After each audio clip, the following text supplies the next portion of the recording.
ಕ್ಷಣ ಕ್ಷಣಕ್ಕೂ ರೋಚಕ ಹಣಾಹಣಿ 45-40ಕ್ಕೆ ಬಂದಿದೆ. ಬಿಜೆಪಿ ಇಲ್ಲಿ ಕಾಂಗ್ರೆಸ್ ಅನ್ನು ಹಿಂದಿಕ್ಕಿದೆ. 45 ಕ್ಷೇತ್ರಗಳಲ್ಲಿ ಬಿಜೆಪಿ ಮುನ್ನಡೆ. 45 ಮ್ಯಾಜಿಕ್ ನಂಬರ್ 46 46 40 ಕ್ಷೇತ್ರಗಳಿಗೆ ಕಾಂಗ್ರೆಸ್ ನಿಂತಿದೆ. 45ಕ್ಕೆ ಬಿಜೆಪಿ ಈಗ 41 44 ಆಗಿದೆ. ನಾನು ಹೇಳ್ತಾ ಇದ್ದೆ ತುಂಬಾ ಸ್ಪಷ್ಟವಾಗಿ, ಇಲ್ಲೇನು ಅಂತಂದ್ರೆ ಇಲ್ಲಿ ಗಮನಿಸಬೇಕಾದಂತ ಸಂಗತಿ, ಆ ರೀತಿ ಇದೇ ರೀತಿಯ ಸ್ಥಿತಿಗತಿಗಳೇನಾದರೂ ಮುಂದುವರೆದ್ರೆ ಇಲ್ಲಿ ಬೇರೆ ಬೇರೆ ಸಂದೇಶಗಳ ರವಾನೆ ಆಗುತ್ತೆ. ರೈತ ವಿರೋಧಿ ಅನ್ನುವಂತ ಹಣೆಪಟ್ಟಿಯನ್ನು ಕಟ್ಕೊಂಡಿದೆ ಬಿಜೆಪಿ. ಇಲ್ಲ, ನಾವು ಅಂದ್ಕೊಂಡಿರೋಷ್ಟರ ಮಟ್ಟಿಗೆ ರೈತ ವಿರೋಧಿ ಅಲ್ಲ ಅನ್ನುವಂಥ ಸಂದೇಶ ರವಾನೆ ಆಗಬಹುದು. ಅಗ್ನಿವೀರ್ ವಿಚಾರಕ್ಕೆ ಸಂಬಂಧಪಟ್ಟಂಗೆ ಏನು ಬಹಳಷ್ಟು ಸುದ್ದಿಗಳು ಹರಿದಾಡ್ತಾ ಇವೆ. ಅಗ್ನಿವೀರನ್ನ ಬೆಂಬಲಿಸಿದಂಗೆ ಆಗ್ಬೋದು. ಜೊತೆಗೆ ಬಿಜೆಪಿ ಒಂದು ಸೇರಿಸಿತ್ತು ತಮ್ಮ ಪ್ರಣಾಳಿಕೆಯಲ್ಲಿ, ಅಗ್ನಿವೀರಿಂದ ಯಾರ್ಯಾರು ಬರ್ತಾರೆ ಅವರೆಲ್ಲರಿಗೂ ಕೂಡ ನಾವು ಸರ್ಕಾರಿ ಕೆಲಸ ಕೊಡ್ತೀವಿ, ನಿಮ್ಮ ಭದ್ರತೆಯ ಹೊಣೆ ಅದು ನಮ್ಮ ಹೆಗಲ ಮೇಲಿದೆ ಅನ್ನುವಂಥ ಮಾತಿತ್ತಲ್ಲ, ಅದು ಕೂಡ ಖಂಡಿತವಾಗಲೂ ಇಲ್ಲಿ ಕ್ಲಿಕ್ ಆಗಿದೆ ಅನ್ನುವಂಥ ಮಾತುಗಳು ಕೇಳಿ ಬರ್ತಾ ಇವೆ.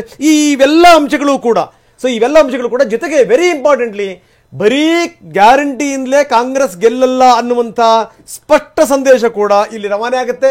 ಇನ್ನೊಂದು ಅದಕ್ಕಿಂತ ಮುಖ್ಯವಾದ ಸಂಗತಿ ಏನು ಅಂದ್ರೆ, 10 ವರ್ಷಗಳ ನಂತರವೂ ಕೂಡ ಇನ್ನೊಂದು ರಾಜ್ಯದಲ್ಲೂ ಕೂಡ ನಾವು ಮಧ್ಯಪ್ರದೇಶದಲ್ಲಿ ಏನು ನೋಡಿದ್ವಿ, ನಾವು ಅದೇ ರೀತಿ ನಾವು ಗುಜರಾತಲ್ಲಿ ಏನು ನೋಡ್ತಾ ಇದ್ದೀವಿ, ಅದೇ ರೀತಿ ಇನ್ನೊಂದು ರಾಜ್ಯದಲ್ಲೂ ಕೂಡ ನಾವು ಹ್ಯಾಟ್ರಿಕ್ ಕಮಾಲ್ ಮಾಡ್ತೀವಿ ಅನ್ನುವಂಥ ಸಂದೇಶ ಇಲ್ಲಿ ಸ್ಪಷ್ಟವಾಗಿ ರವಾನೆ ಆಗ್ತಿದೆ. ಹನುಮಂತನವರೇ, ತಮ್ಮ ಸರ್ ಏನಂತೀರಿ ಸರ್? ಇಲ್ಲ, ಕೊನೆ ಈಗ ಇರೋ ಪರಿಸ್ಥಿತಿಯಲ್ಲಿ ನಾವು ಕೊನೆಯವರೆಗೆ ಕಾಯ್ಬೇಕಾಗ್ತದೆ. ಯಾಕೆ ಅಂದ್ರೆ ಇದು ಬಹಳ ಸೂಕ್ಷ್ಮ ನಡಿಗೆ. 45-46 ಯಾರು ಬೇಕಾದರೂ ಆಗ್ಬಹುದು. ಈ ಬೆಳವಣಿಗೆಯನ್ನು ನೋಡಿದ್ರೆ ಕಾಂಗ್ರೆಸ್ 40ರಿಂದ 41ಕ್ಕೆ ಬಂದಿದೆ, 45-46 ಆಗಬಹುದು. ಅದೇ ರೀತಿ ಬಿಜೆಪಿಗೂ ಈ ಅವಕಾಶಗಳಿವೆ. ಎಷ್ಟು ಮತಗಳ ಅಂತರದಿಂದ ಯಾರು ಗೆಲ್ತಾರೆ ಅನ್ನೋದನ್ನ ಈ ಕಾಯ್ಬೇಕಾಗಿದೆಯೇ ಹೊರತು ಈಗಲೇ ಅಂತ ನಿರ್ಧಾರಕ್ಕೆ ಬರಕ್ ಸಾಧ್ಯ ಇಲ್ಲ. ನಂಬರ್ 1. ಎರಡನೇದು ತಾವು ಹೇಳಿದ್ರಿ, ಕಾಂಗ್ರೆಸ್ ಗ್ಯಾರಂಟಿಗಳಿಂದ ಬಂದಿದೆ, ಕಾಂಗ್ರೆಸ್ 40ರಿಂದ 41ಕ್ಕೆ ಎದ್ದಿದೆ. ಎಸ್, ಅಲ್ಲಲ್ಲ, ನಾನು ಇನ್ನೊಂದು ಮಾತನ್ನ ರಂಗನಾಥ್ ಇನ್ನೊಂದು ಮಾತು ಹೇಳ್ತೀನಿ ರಂಗನಾಥ್. ಹೇಳಿ. ಈಗ ಗ್ಯಾರಂಟಿಗಳಿಂದಲೇ ಕಾಂಗ್ರೆಸ್ ಗೆಲ್ತದೆ ಅಂತ ನಾವೇನು ನಂಬಿಲ್ಲ. ಆದ್ರೆ ಗ್ಯಾರಂಟಿ ನಮ್ಮ ಬದ್ಧತೆ, ಸಾಮಾನ್ಯ ಜನರಿಗೆ, ಬಡವರಿಗೆ, ಅವಕಾಶ ವಂಚಿತರಿಗೆ ಅನುಕೂಲ ಮಾಡಬೇಕು ಅನ್ನೋದು ಕಾಂಗ್ರೆಸ್ಸಿನ ಬದ್ಧತೆ. ಇದು ಪುಕ್ಕಟೆ ಕೊಡ್ತಾವ್ರೆ ಅಂತ ಅನ್ನೋದು ಬಿಜೆಪಿಯ ಬದ್ಧತೆ. ಆದ್ರಿಂದ ಆ ವಿಚಾರದಲ್ಲಿ ನಾವು ಹಿಂದೆ ಬಿದ್ದಿಲ್ಲ ಬಿಡಿ,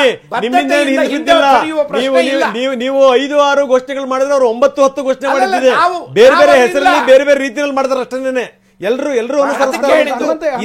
ಅಲ್ಲಲ್ಲ, ಬಟ್ ಹೇಳುವಾಗ ಬಿಜೆಪಿ ನಾಯಕರು ಕಾಂಗ್ರೆಸ್ ಎಲ್ರಿಗೂ ಪುಕ್ಕಟೆ ಕೊಟ್ಟು ದೇಶವನ್ನ ದಿವಾಳಿ ಮಾಡ್ತದೆ ಅಂತ ಹೇಳ್ತಿದ್ದಾರೆ.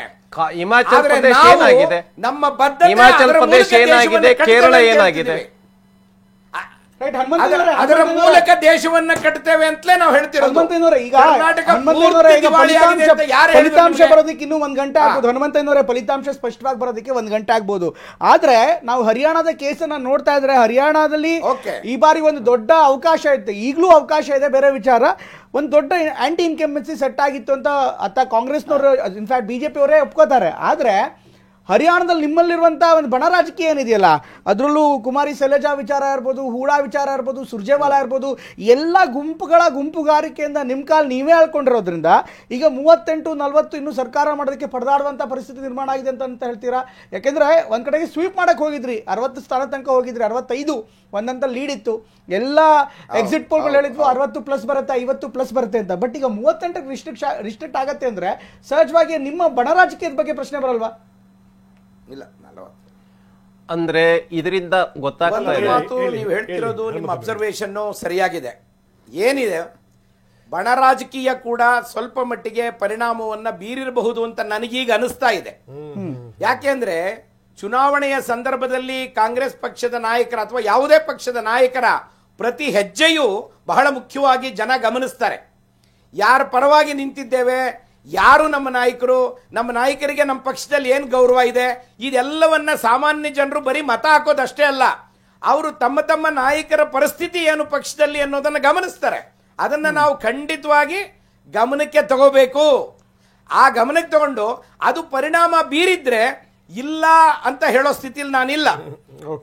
ದೇರ್ ಕ್ಯಾನ್ ಬಿ, ಅದು ಅವಕಾಶ ಇದೆ ಅಂತ ಅನಿಸ್ತದೆ. ಆದ್ರೆ ಅಂತಿಮ ಫಲಿತಾಂಶ ಬರುವವರೆಗೆ ಇಂಥವರೇ ಅಧಿಕಾರ ಮಾಡ್ತಾರೆ, ಅಧಿಕಾರವನ್ನು ಹಿಡಿತಾರೆ ಅಂತ ಹೇಳೋದಕ್ಕೆ Okay. ಈಗ Yes, yes, ಹನುಮಂತನವರೇ. ಸಾಧ್ಯ ಇಲ್ಲ. ಹನುಮಂತನವರೇ, ಆ ಇದಕ್ಕೊಂದು- ನಿರ್ಧಾರಕ್ಕೆ ಬರುವುದು ಸರಿಯಾದ Correct, ಕ್ರಮ correct. ಅಲ್ಲ. ಇದಕ್ಕೊಂದು ಪೂರಕವಾಗಿ ಒಂದು ಸಂಗತಿ ಹೇಳಲೇಬೇಕು.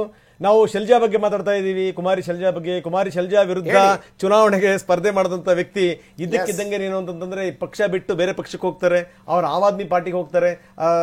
ರಮೇಶ್ ಶೀರ್ಷ ಕ್ಷೇತ್ರದ ಬಗ್ಗೆ ನಾನು ಮಾತಾಡ್ತಾ ಇದ್ದೀನಿ, ರಮೇಶ್ ಅವ್ರ ಹೆಸರು. ಅದಾದ್ಮೇಲೆ ಏನು ಅಂತಂದ್ರೆ ಅಲ್ಲಿಂದ ಅವರು ಆಮ್ ಆದ್ಮಿ ಪಾರ್ಟಿ ಆದ್ಮೇಲಿಂದ ಅವರು ಮಮತಾ ಬ್ಯಾನರ್ಜಿ ಟಿಎಂಸಿ ಆದ್ಮೇಲೆ ಅವರು ಬಿಜೆಪಿಯ ಬೆಳಗ್ಗೆ ಒಂದು ಕಾರ್ಯಕ್ರಮದಲ್ಲಿ ಪಾಲ್ಗೊಳ್ತಾರೆ, ಮಾರ್ನಿಂಗ್ ಒಂದು ಪ್ರೋಗ್ರಾಮ್, ಬಿಜೆಪಿಯ ಪ್ರೋಗ್ರಾಮ್, ಈವ್ನಿಂಗು ರಾಹುಲ್ ಗಾಂಧಿ ಅವರ ಎದುರುಗಡೆಗೆ ಕಾಂಗ್ರೆಸ್ ಸೇರ್ಪಡೆ ಆಗ್ತಾರೆ, ಮತ್ತೆ ಅಲ್ಲಿ ಆ ಕಾರ್ಯಕ್ರಮದಲ್ಲೂ ಕೂಡ ಭಾಗಿಯಾಗ್ತಾರೆ. ಈ ತರಹದ ರಾಜಕೀಯವನ್ನು ನೋಡಿ ಜನ ಬೇಸತ್ತಿದ್ದಾರೆ. ನೀವು ಹೇಳ್ತಿರುವಂತದ್ದು ಅಕ್ಷರಶಃ ಸತ್ಯ. ಏನು ಅಂತಂದ್ರೆ ಖಂಡಿತವಾಗ್ಲೂ ಇಲ್ಲಿ ಆತ್ಮಾವಲೋಕನ ಮಾಡ್ಕೊಳ್ಳುವಂತ ಸಂಗತಿಗಳು ಬಹಳಷ್ಟಿದೆ. ನೋಡ್ಬೇಕು, ಈಗ ಕ್ಷಣಕ್ಕೂ ಚಿತ್ರಣ ಬದಲಾಗ್ತಾ ಇದೆ. ಈಗ ಬಿಜೆಪಿ 43, ಕಾಂಗ್ರೆಸ್ 41ಕ್ಕೆ ಬಂದು ತಲುಪಿದೆ. ಇದು ಹರಿಯಾಣದ ಸ್ಥಿತಿ. ಆದ್ರೆ ಜಮ್ಮು ಕಾಶ್ಮೀರದ ನೋಡಿ, ನಾವು ತೋರಿಸ್ತಾ ಇದೀವಿ, ನಾವು ಟಾಪ್ ಬ್ಯಾಂಡ್ ಅಲ್ಲಿ 24ಕ್ಕೆ ಬಿಜೆಪಿ ನಿಂತಿದೆ. ಆದ್ರೆ ಕಾಂಗ್ರೆಸ್ ಪ್ಲಸ್ 50ಕ್ಕೆ ಬಂದು ತಲುಪಿದೆ. PDP 3 ಇದೆ. ಜೊತೆಗೆ ಪಕ್ಷೇತರ ಸಂಖ್ಯೆ ಕೂಡ ಜಾಸ್ತಿ ಆಗ್ತಾ ಇದೆ. 11ರಿಂದ 13ಕ್ಕೆ ಬಂದು ನಿಂತಿರುವಂತದ್ದು ಇದು ಗಮನಿಸಬೇಕಾದಂತಹ ಸಂಗತಿ.